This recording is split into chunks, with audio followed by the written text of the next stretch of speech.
Évangile de Jésus-Christ selon saint Jean, chapitre 12, versets 20 à 33.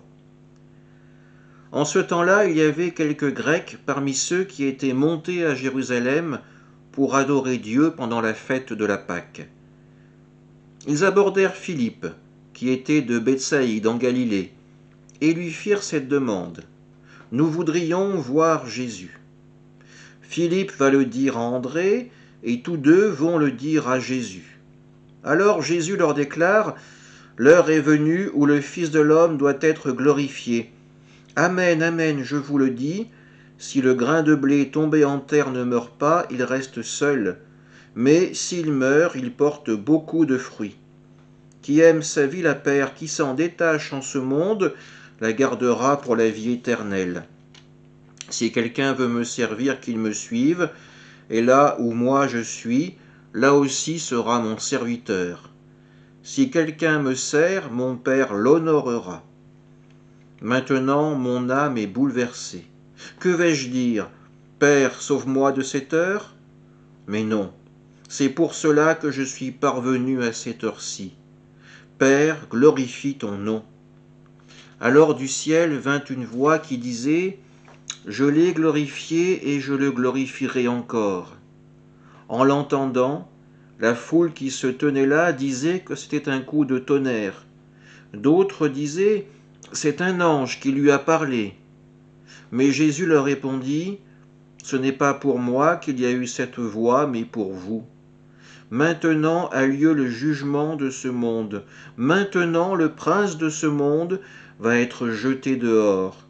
Et moi, quand j'aurai été élevé de terre, j'attirerai à moi tous les hommes. » Il signifiait par là de quel genre de mort il allait mourir. Acclamons la parole de Dieu. L'inquiétude commence à saisir les autorités religieuses de Jérusalem. En effet, Jésus vient de faire une entrée triomphale, digne d'un roi, peut-être même du Messie. La conversion semble toucher tous les cœurs, même des païens. Des Grecs se tournent vers Jésus et demandent à le rencontrer.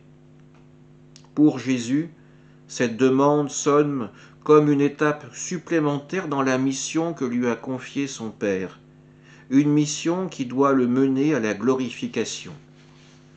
Comprenons bien ce terme. Aujourd'hui, le mot gloire semble bien futile. Cette gloire qui vient des hommes est éphémère et n'a aucune valeur.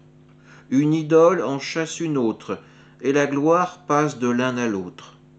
La gloire est devenue synonyme de célébrité, mais du coup, c'est vidé de toute substance.